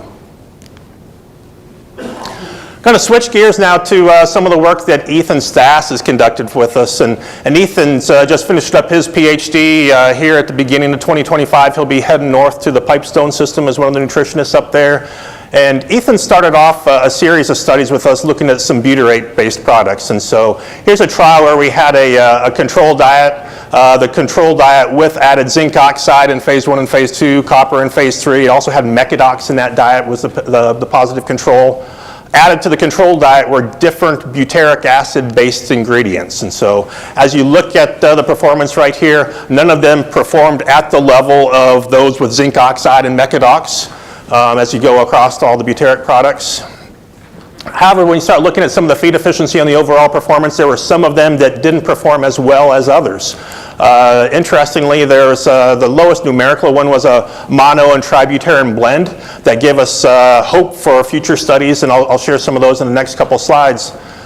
But what was really intriguing about this, those that had the best feed efficiency also had the highest levels of cetyl butyrate. And so if you think about butyrate, it's an energy source for the enterocytes in the gut. And so are we able to look at pigs fed this mono tributylene product, provide additional energy sources for the gut, potentially improve feed efficiencies right there? That was something we'll continue to look at. And there's quite a few people looking at butyric-based types of technologies out there.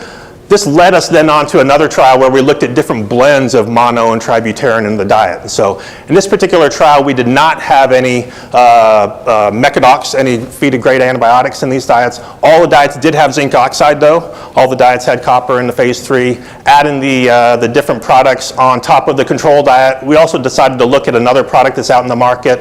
No differences in performance right here as we changed different formulation strategies with the different products.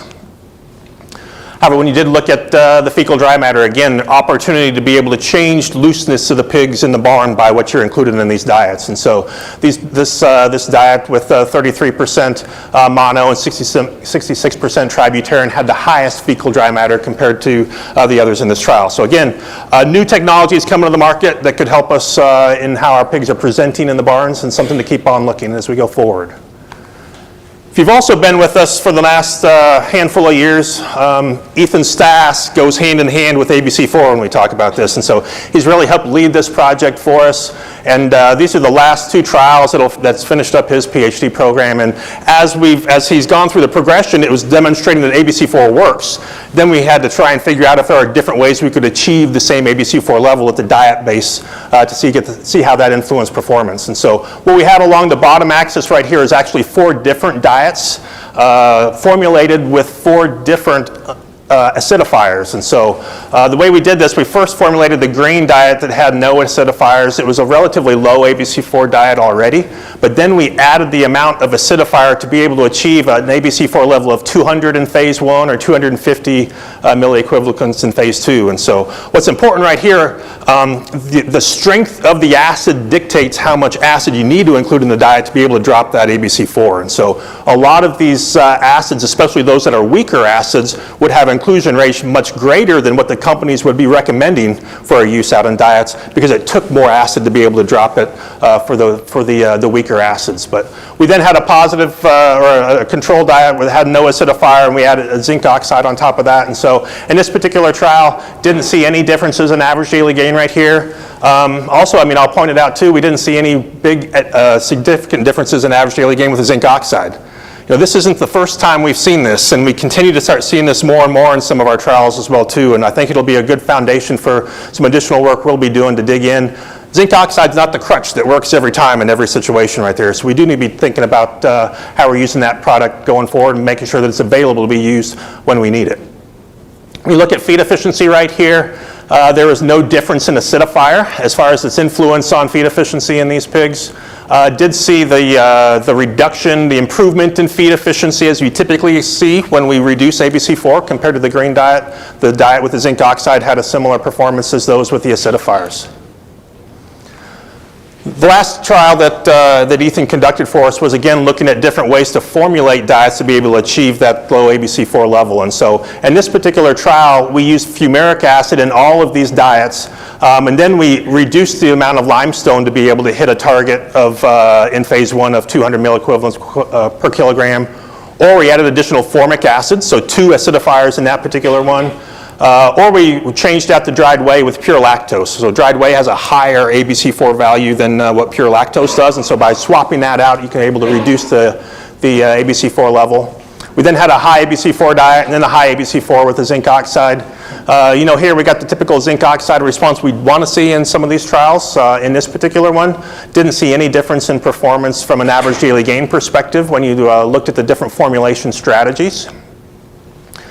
When you look at feed intake, though, we do see a reduction in average daily feed intake when we swap out to pure lactose. And I don't think this is anything extremely surprising to everybody right here. You know, we've demonstrated there's value to dried whey versus just the lactose component on it as well. And so by swapping out the pure lactose, it doesn't appear to be the driver of a way to be able to get into the fumaric acid. But it's a multifactorial approach we have to take to be able to hit these ABC4 targets if that's what we're looking to do. Feed efficiency then, though, we did see the typical improvement in ABC4, or in feed efficiency as we reduce ABC4 in these diets.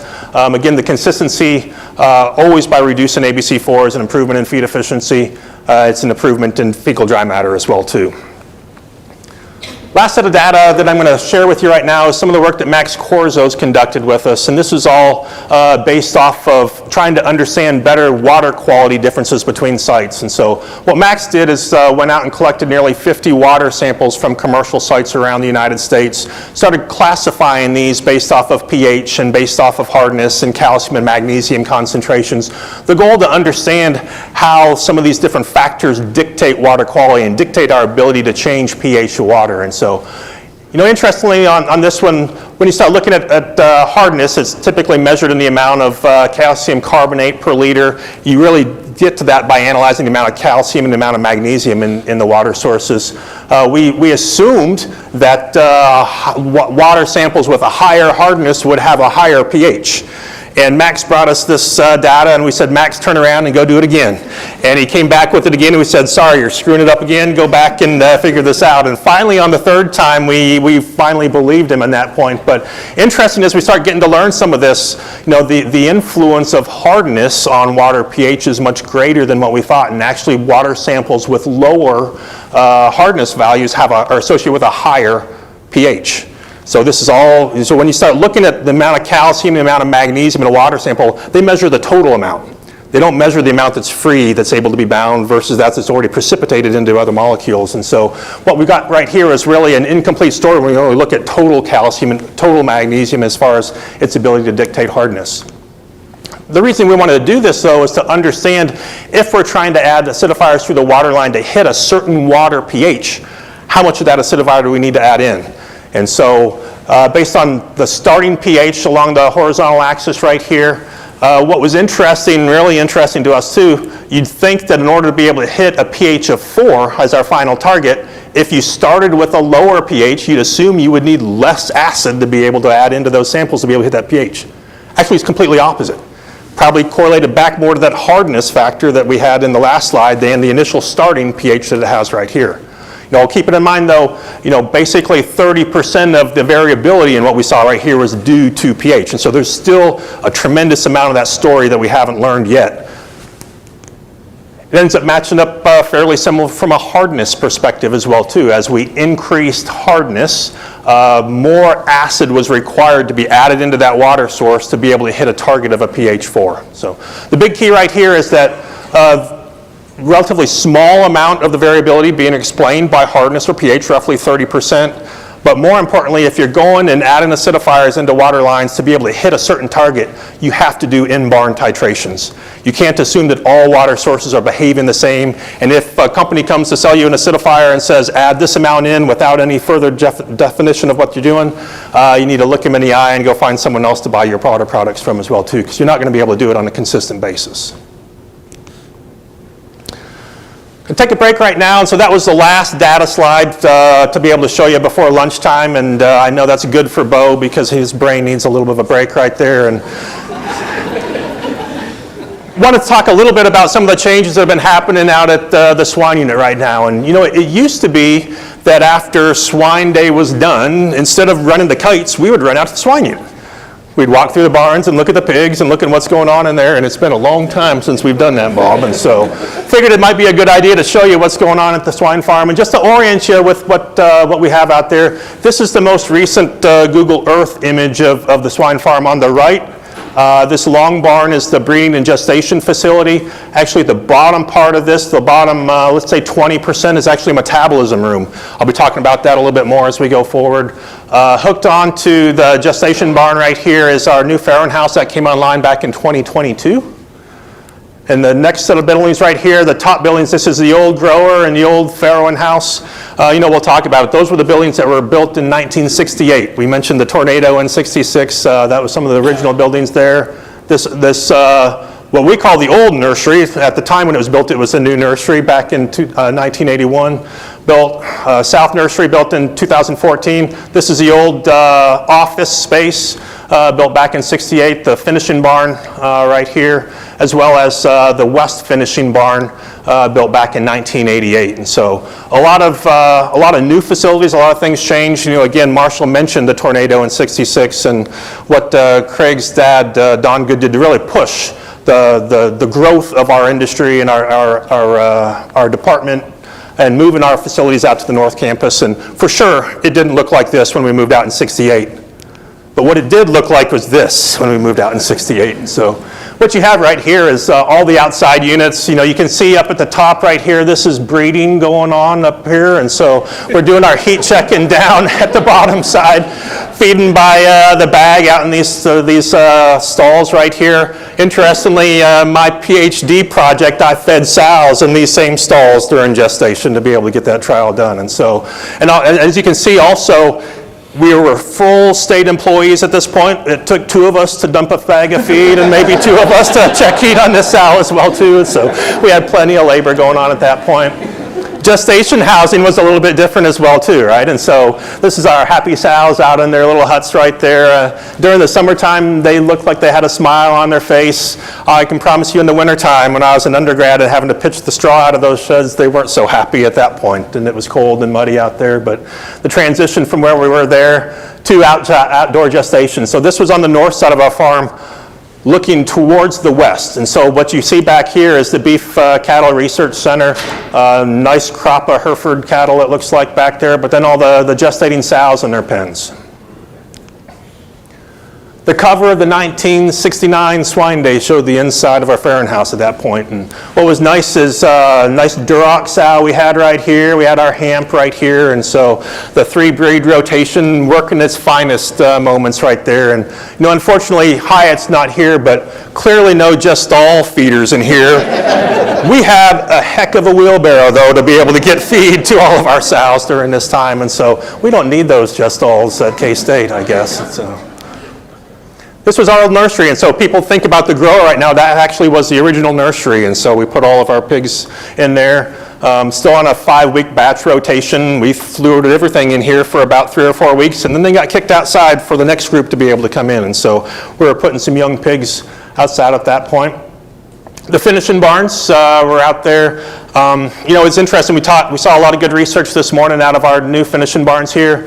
Rafe, we had 16 pens in each of these rooms. We had 2 rooms of 16 pens. So you start looking for replication from a statistics standpoint. You had an N of 16 to be able to work with. It got the job done, though, at that point. Again, the nice thing about it, too, you could identify some of those pigs coming through the system, and all of them had a name because of the number of color or the amount of color they had. The 3-breed rotation was working its finest through the mid-90s, really, is really when it happened. 1971 Industry Swine Day. This would be what we called the wheat lots, and so this was from the east side of the farm looking west. So you can see the old grower building, the old farrowing house. This was the home office at that point, and so definitely not 80-pound or 100-pound pigs outside right there as well too. Pretty young pigs out in the pride of the farm feeders that we had, getting in front of them. And not much has changed, right? And so we also have Dave Nichols in this picture. Unfortunately, he couldn't be here, but he was really proud of what he was doing out in the outside lots at that particular time. But you know, this would have been on the east side of the farm. The nice thing about this, it was close to the road, so when there was a frat party that needed a pig to barbecue, it was easy access to be able to get pigs out of here. And so we've made a little bit of progress since then to be able to come in. And the nice thing, though, too, is that we saw, you know, early on that we need to keep on adapting and adopting new technologies and progress at the farm to be able to keep on the leading edge of technology. Started back in the 1980s where we realized that maybe it wasn't the best thing to have all of our sows out in the lots from a breeding standpoint. We built a breeding barn. So bred all of our animals out here, kept them there until preg check, and then we took them out to the outside lots at that point. And so all of their gestation was out there. The old nursery, again, built in 1981. I say old, up until a month and a half ago, we were still running pigs in that facility right there. And so it was there. The west finishing barn, that was a big movement for us because it went from pens of, or barns of 16 pens there, right? If we had 80 pens in here, we could put 2 pigs a pen. So lots of replication we had. A lot of that actually funded by some of the old PST work that was done here at K-State. And so a lot of history going on with those barns. But that's what really started some of the progress. This wasn't taking down old buildings that were built in '68. This was adding new facilities that we needed at that time. Then in the mid-90s, we had a little bit of a kick in the pants from Randy Stacker and said, you guys got to get with business right here. And so you need to have animals on your farms that actually represent what's happening out there in the commercial industry. And so decided to do repop at that point. Took the effort, that's not me right there, standing on that ledge right there, but I would have been somewhere around in there. And so where everybody showers in right now, that used to be a surgery room in that facility right there. And so we would do all of our T cannula surgeries in that space. We took it on to put in a new shower and biosecure entry, put a fence around there. Luckily, we had all the old outside units, so we had spare fence panels around that we could put up to keep everyone else out. I mean, it used to be you could drive out and drive around wherever you wanted to and be able to see all the barns, and nothing was really stopping people from walking into the barns at that particular time. Happened in the mid-90s, so we could be ready for the next wave of modern genetics coming through. And so it was like Christmas Day at the swine unit right there. There's Santa Claus and his pig truck coming in to deliver the first commercial animals to the farm. The first PIC gilt moving into the hydraulic cart and coming to the farm. You can see Mark Nelson right there. Mark's still around here somewhere. He's still kicking at the operation and manages the farm out there. And so he's had a lot of history for us and saw a lot of these changes.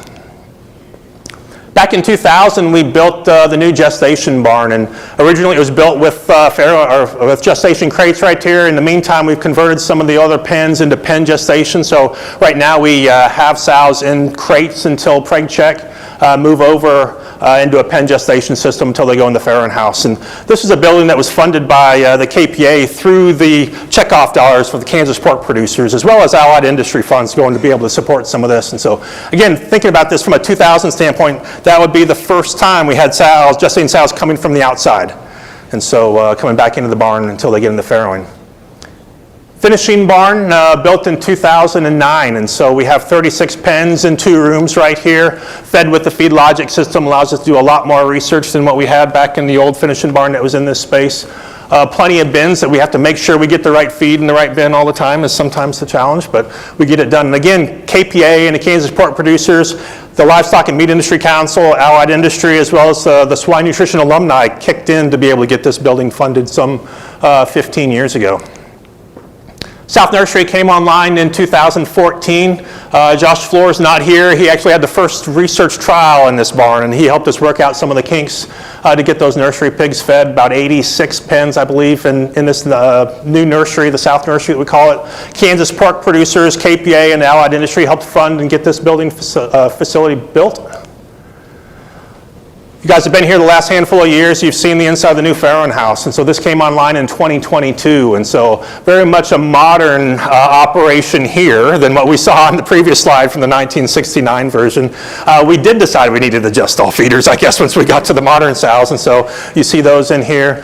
But, you know, really what stimulated this was a generous donation from Roy and Linda Henry. And so they came to the table and said, we've got some extra funds that we'd like to put towards your program. You guys have helped us out a lot. How can we help you? And so they stepped up to the table. The Kansas Soy Commission, Livestock Meat Industry Council, KPA, and the Kansas pork producers, alumni from K-State, many of them sitting in here, as well as Allied Industry, and then our swine nutrition team helped fund this building in 2022. Some of the other interesting things that we've done, though, are not the normal types of research facilities. And so earlier this year, we turned the old metabolism room that really had turned into a giant closet to store stuff into something that was more usable for us. And so our team, as well as Chad Polk and the grain science team, has converted this into a facility. We do a lot of metabolism and digestibility work right now. You can see we've got, 15 pens in there, somewhere along those lines, Diego, where we can put pigs with T cannulas. You can't see it a little bit, but these all have gone through surgery. Have a T cannula, we can do digestibility trials with it. You can also see on the background pens or cages that we can do total tract collections. So being able to go in, look at digestible energy, look at metabolizable energy, as well as total tract for anything else from a digestible standpoint as well too. And so if you're looking for digestibility work, metabolism work, Chad's your man. You'll be seeing here at lunchtime.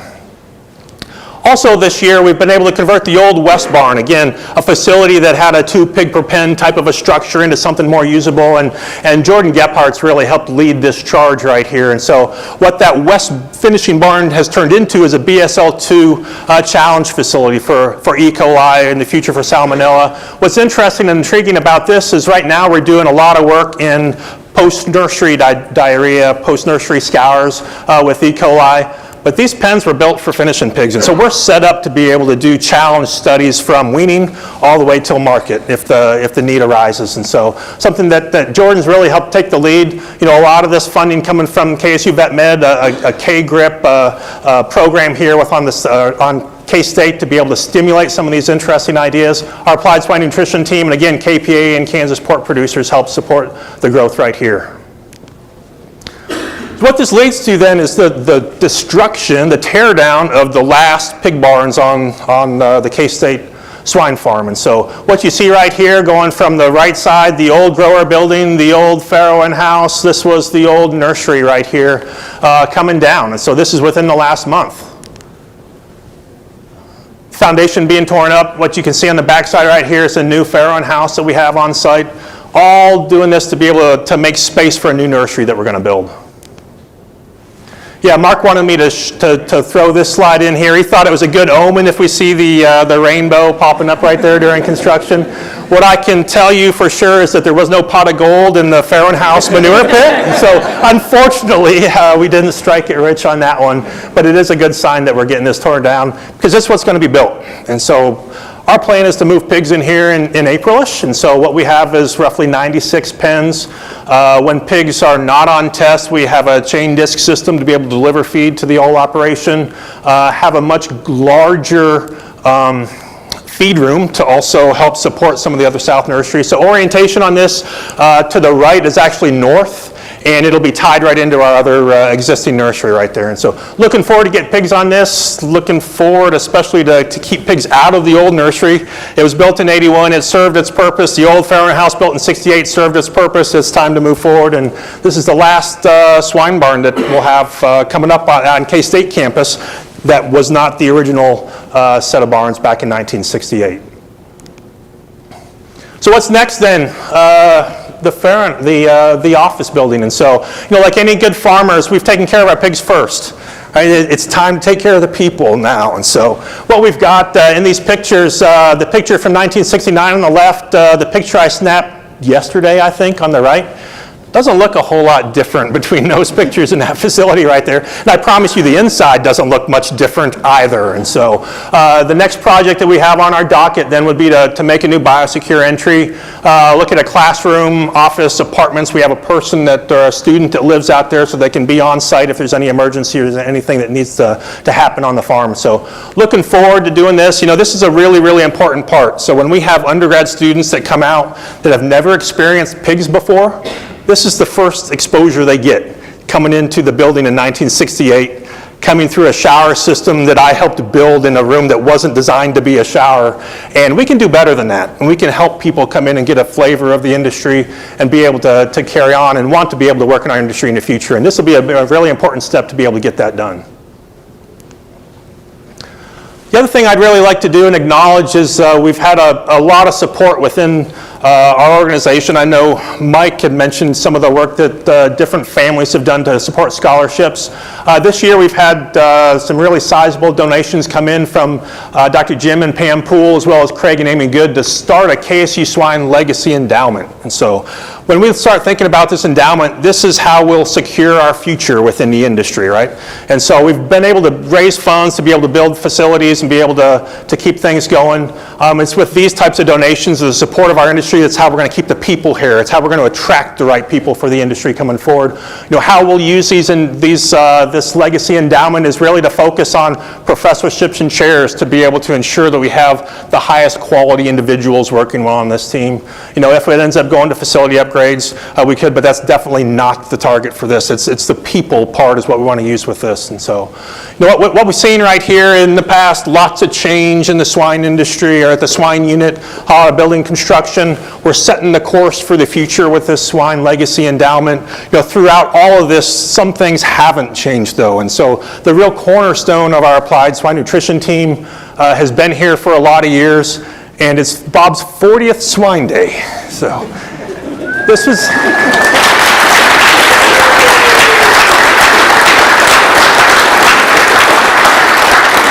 This was Bob as a graduate student leading gilts to be bred. So that's how long ago it goes. But Bob's been a really important part of the program. Please go by and say hi to him. Really what we've done right here has been on the back of Dr. Goodband right here. And so can't thank him enough for everything that he does. Thanks, Bob. It's his birthday. It's not his birthday today. So. Last slide before we go to lunch. And so, we've had a lot of really, really good information here today. And, acknowledging that you haven't seen Joel DeRucci up here yet, he wanted me to make sure you understood that the best is saved for the last. And so come back after lunch right here. Chad's going to lead us off talking about some of the feed processing and digestibility work he's done. Jordan Gephardt hitting on some of the vitamin challenges we've had in the industry right here, looking at specialty ingredients. He's doing a tremendous job leading up the Swine Health Improvement Plan for representing K-State and representing our U.S. industry. Abigail's going to talk a lot about a trial she conducted at JBS, and so that piglet functional teat trial is something that's going to be really impactful on the production of farms. Joel then will lead it up. Whether it's the best or not, we can vote afterwards on swine nutrition, but then don't leave, because Kyle and PJ are going to tell us a lot about what they've been doing at JBS, help us understand how they've created a successful operation within their program. And so